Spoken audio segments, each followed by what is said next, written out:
Hello everyone and welcome back to the lecture series of research methodology.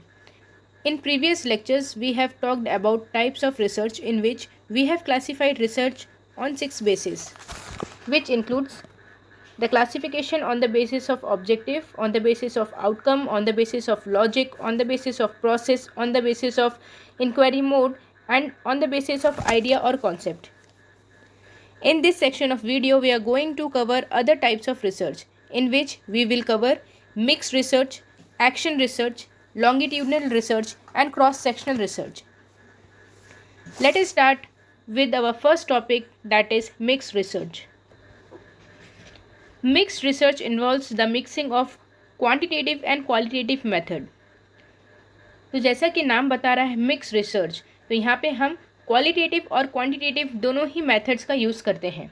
तो कई बार हमारा research question ऐसा होता है जिसमें हम केवल और केवल क्वांटिटेटिव बेसिस पे या क्वालिटेटिव बेसिस पे उस पर्टिकुलर रिसर्च प्रॉब्लम को हम सॉल्व नहीं कर पाते और एक अच्छे रिजल्ट तक नहीं पहुंच पाते हैं। तो ऐसी सिचुएशन पे हम मिक्स रिसर्च का यूज़ करते हैं, मतलब क्वांटिटेटिव एंड क्वालिटेटिव मेथड दोनों का ही हम यूज़ करते हैं। The nature of data is mix of variable, words and images. तो यहाँ पे हम जो भी डेटा कलेक्ट करेंगे उसमें हम अलग अलग वेरिएबल्स को इंक्लूड करते हैं। हमारी रिसर्च में हम वर्बल फॉर्म में भी या फिर वर्ड्स के फॉर्म में भी हम डेटा को कलेक्ट करते हैं और इमेजेस के फॉर्म में भी हम डेटा को यहाँ पे कलेक्ट करते हैं। तो मिक्स रिसर्च में हम जो डेटा कलेक्ट करते हैं वो हम क्वांटिटेटिव और क्वालिटेटिव वे में कलेक्ट करते हैं। तो क्वांटिटेटिव वे में हम कैसे कलेक्ट कर सकते हैं? क्वांटिटेटिव वे फोकस करता है क्लोज्ड एंडेड क्वेश्चनेयर को। तो यहाँ पे हम ऑप्शन के बेसिस पे डेटा को कलेक्ट करते हैं, मतलब एक रिस्पोंडेंट के पास कुछ ऑप्शंस होते हैं और उसी ऑप्शन में से किसी एक ऑप्शन पे उन्हें टिक लगाना होता है। वहीं क्वालिटेटिव वे में ओपन एंडेड क्वेश्चंस हम पूछते हैं। ओपन एंडेड क्वेश्चन में क्या होता है कि हम एक क्वेश्चन पुट ऑन करते हैं और रिस्पोंडेंट अपने वर्ड्स में उसका आंसर देता है। तो मिक्स रिसर्च में हम एक सिस्टमैटिक वे के through quantitative and qualitative methods का यूज़ करके डेटा को कलेक्ट करते हैं एंड फर्दर एनालाइज करते हैं। The next research is action research.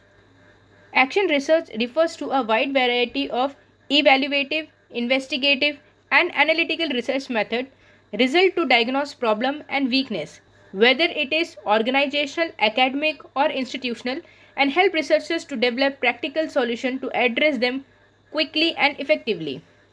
तो एक्शन रिसर्च में हम किसी भी प्रॉब्लम को डायग्नोज करने के लिए इवैल्यूएटिव, इन्वेस्टिगेटिव और एनालिटिकल रिसर्च मेथड का यूज़ करते हैं। यहाँ पे जो प्रॉब्लम्स होती हैं वो ऑर्गेनाइजेशन से रिलेटेड भी प्रॉब्लम हो सकती हैं, एकेडमिक से रिलेटेड भी प्रॉब्लम हो सकती हैं या किसी भी इंस्टीट्यूशन से रिलेटेड प्रॉब्लम्स हो सकती हैं। यहाँ पे जो रिसर्चर होता है वो किसी भी प्रॉब्लम का एक प्रैक्टिकल सॉल्यूशन निकालने के ऊपर काम करता है और ये जो प्रैक्टिकल सॉल्यूशन है इनका फोकस होता है कि वहाँ पे वो क्विक एंड इफ़ेक्टिव सॉल्यूशन दें। तो किसी भी ऑर्गेनाइजेशन, एकेडमिक या इंस्टीट्यूशनल रिलेटेड प्रॉब्लम का क्विक सॉल्यूशन या प्रैक्टिकल सॉल्यूशन देता है action research. It is also called cycle of interaction और साइकिल ऑफ इंक्वायरी। तो इस रिसर्च को हम साइकिल ऑफ इंटरैक्शन या साइकिल ऑफ इंक्वायरी इसलिए कहते हैं क्योंकि यहाँ पे एक साइकिल का यूज़ हम करते हैं जिसके स्टेप्स होते हैं plan, then act, then observe and then reflect and again plan. तो इस साइकिल में जो रिसर्चर है और जो ऑर्गेनाइजेशन के रिप्रेजेंटेटिव होते हैं वो एक प्रॉपर प्लानिंग करते हैं, जो भी प्लान किया है उसको एक्शन में लेके आते हैं, पर्टिकुलर उस एक्शन को ऑब्जर्व करते हैं और उसके बाद वो उसका एक फीडबैक बनाते हैं रिफ्लेक्ट स्टेप में और अगेन प्लानिंग में चले जाते हैं।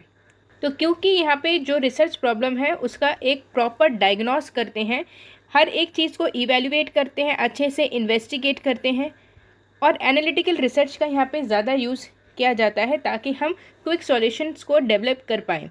इसीलिए इस साइकिल को हम cycle of interaction and cycle of inquiry भी कहते हैं। It is an collaboration between researcher and members of organization in order to solve organizational problem. तो ये एक तरीके का कोलैबोरेशन होता है जिसमें रिसर्चर और ऑर्गेनाइजेशन के मेंबर ये दोनों एक साथ मिलके पर्टिकुलर प्रॉब्लम को सॉल्व करते हैं। It is applied in order to improve specific practice. तो अगर कोई भी एक प्रैक्टिस पहले से चली आ रही है, उस प्रैक्टिस को या उस प्रोसेस को हमें इम्प्रूव करना है, तो वहाँ पे हम एक्शन रिसर्च का यूज़ करते हैं, क्योंकि यहाँ पे पर्टिकुलर उस सिचुएशन को रिसर्चर और ऑर्गेनाइजेशन के मेंबर मिलके अच्छे से इवेल्युएट करते हैं, इन्वेस्टिगेट करते हैं और एनालिटिकल रिसर्च मेथड का यहाँ पे यूज़ करते हैं, ताकि प्रॉब्लम को हम डायग्नोस करें और डायग्नोस करने के बाद क्विक एक्शन या प्रैक्टिकल सॉल्यूशन हम वहाँ पे प्रोवाइड करें, और जो वो प्रैक्टिकल सॉल्यूशन है वो इफ़ेक्टिव भी होना चाहिए। The third research is longitudinal study. Longitudinal study is an observational research method in which data is gathered for some subject repeatedly over period of time। तो longitudinal study जैसे कि नाम बता रहा है longitudinal, मतलब यहाँ पे हम लॉन्ग पीरियड ऑफ टाइम को लेते हुए एक स्टडी को कैरी करते हैं। तो ये एक तरीके की ऑब्जर्वेशनल रिसर्च मेथड होती है, जिसमें एक ही सब्जेक्ट के ऊपर हम अलग अलग टाइम पीरियड पे डेटा को कलेक्ट करते हैं। It can extend over years and decades. तो क्योंकि यहाँ पे हमारा सब्जेक्ट एक ही होता है और अलग अलग टाइम पीरियड पे हम यहाँ पे डेटा को ऑब्जर्व करते हैं, कलेक्ट करते हैं, इसीलिए ये कई सालों से लेके कई डिकेड्स तक इसका टाइम पीरियड वेरी कर सकता है। In this the same individual are observed over a study period. तो यहाँ पे एक ही इंडिविजुअल काफ़ी लंबे टाइम पीरियड तक हम उसके ऊपर इस स्टडी को कंडक्ट करते हैं। For example, change in cholesterol level in a women at the age of 40 who walk daily and who do not walk daily. तो यहाँ पे हम लॉन्गिट्यूडनल रिसर्च कंडक्ट कर रहे हैं, जिसमें हम स्टडी कर रहे हैं एक ऐसी वुमेन के ऊपर जिसकी एज 40 है, और हम उसमें ऑब्जर्व कर रहे हैं कि उसकी कोलेस्ट्रॉल लेवल में क्या चेंजेस हो रहे हैं एट द एज ऑफ 40 जब वो वॉक करती है, और एक ऐसी वुमेन जो at the age of 40 walk नहीं करती। और जो भी हमारे रिज़ल्ट आते हैं, यहाँ पे हम इन दोनों की रिज़ल्ट को कंपेयर करते हैं। तो जो लॉन्गिट्यूडनल रिसर्च स्टडी है वो मोस्टली मेडिकल लाइंस में या साइकोलॉजी, सोशियोलॉजी लाइन में ज़्यादा यूज़ की जाती है। तो हम कह सकते हैं कि जो लॉन्गिट्यूडनल स्टडी है वो लॉन्ग टाइम स्टडी होती है, जिसमें ईयर्स से लेके कुछ डिकेड्स भी लग सकते हैं। लॉन्गिट्यूडनल स्टडी में जो इन्वेस्टिगेटर होता है वो ऑब्जर्व करता है पार्टिसिपेंट्स को एट डिफरेंट टाइम इंटरवल्स। तो लॉन्गिट्यूडनल स्टडी के थ्रू एक रिसर्च को कॉज एंड इफेक्ट रिलेशनशिप के बारे में भी पता चलता है, लेकिन लॉन्गिट्यूडनल स्टडी में हम केवल एक ही वेरिएबल के ऊपर यहाँ पे स्टडी कर सकते हैं, क्योंकि longitudinal study long period of time के लिए हम कंडक्ट करते हैं, इसलिए कई बार लॉन्गिट्यूडनल स्टडी ज़्यादा एक्सपेंसिव भी हो जाती हैं। The next type of research is cross sectional research. Cross sectional research is also and observational study. तो क्रॉस सेक्शनल रिसर्च भी एक तरीके की ऑब्जर्वेशनल स्टडी होती है। Researcher record information about their subject without manipulating the study environment. यहाँ पे जो रिसर्चर है वो किसी भी तरीके के चेंजेस नहीं करता है इन्वायरमेंट में, मतलब वेरिएबल्स को वो यहाँ पे मैनिपुलेट नहीं करता। यहाँ पे रिसर्च स्टडी में या इन्वायरमेंट में जो भी इंफॉर्मेशन जैसे उसे मिलती जाती है वैसे वो कलेक्ट करते जाता है। It compares different population group at a single point of time. तो यहाँ पे एक टाइम पे अलग अलग पॉपुलेशन ग्रुप के ऊपर वो स्टडी कंडक्ट करता है। For example, testing the cholesterol level of A women at the age group 30 and 40 and comparing it. तो यहाँ पे जो रिसर्चर है वो कोलेस्ट्रॉल लेवल चेक कर रहा है वुमेन्स में एट द एज 30 एंड 40, और उसके बाद उसको वो कंपेयर कर रहा है। इसका मतलब कि यहाँ पे टाइम पीरियड सेम है, ठीक है, टाइम पीरियड सेम है मतलब आज का, और आज के टाइम पे उसने दो वुमेन्स को लिया है, एक है एज ग्रुप 30 की और एक है एज ग्रुप 40 की। इन दोनों के कोलेस्ट्रॉल लेवल को उसने टेस्ट किया और उसके बाद उसको कंपेयर किया। मतलब यहाँ पे एक पर्टिकुलर टाइम पीरियड की बात हो रही है। ऐसी रिसर्च को हम बोलते हैं क्रॉस सेक्शनल रिसर्च। तो कई बार हम कंफ्यूज हो जाते हैं कि क्रॉस सेक्शनल रिसर्च और लॉन्गिट्यूडनल रिसर्च में डिफरेंस क्या है। तो देख लेते हैं इसके डिफरेंस को भी। क्रॉस सेक्शनल स्टडी में हम एक पर्टिकुलर टाइम पीरियड में अलग अलग वेरिएबल्स के ऊपर स्टडी करते हैं।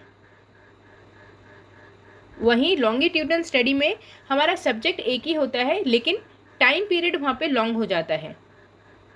For example, cross sectional study पे हम ग्रुप 1, ग्रुप 2 और ग्रुप 3 को कंपेयर कर रहे हैं सेम टाइम पे। एक ही समय पे हम 3 ग्रुप्स को यहाँ पे कंपेयर कर रहे हैं। जैसे हमने 3 वुमेन का कोलेस्ट्रॉल लेवल हमने लिया और उसको हमने कंपेयर किया। लेकिन लॉन्गिट्यूडनल स्टडी में हम क्या करते हैं, सेम ग्रुप को हम over long period of time compare करते हैं। फॉर एग्जाम्पल, ग्रुप 1 ले लिया हमने, ग्रुप 2 ले लिया और ग्रुप 3 ले लिया। Time 1, time 2, time 3। तो यहाँ पे हम over period of time in तीनों ग्रुप को हम कंपेयर कर रहे हैं। तो यहाँ पे हमारा टाइम सेम होता है, एक ही टाइम पीरियड में हम 3 ग्रुप को कंपेयर कर रहे हैं, लेकिन यहाँ पे हमारा टाइम कैसा हो जाएगा, लॉन्गिट्यूडनल हो जाएगा। लॉन्गिट्यूडनल स्टडी और क्रॉस सेक्शनल स्टडी को हम एक और एग्जाम्पल के थ्रू समझते हैं। तो लॉन्गिट्यूडनल स्टडी, जैसे कि नाम बता रहा है, लॉन्ग मतलब ये बहुत लंबे टाइम पीरियड तक चलने वाली एक रिसर्च स्टडी है। फॉर एग्जाम्पल, एक रिसर्चर ह्यूमन डेवलपमेंट के ऊपर रिसर्च कर रहा है और उसने एक न्यू बॉर्न चाइल्ड ले लिया जिसकी एज है अभी 0।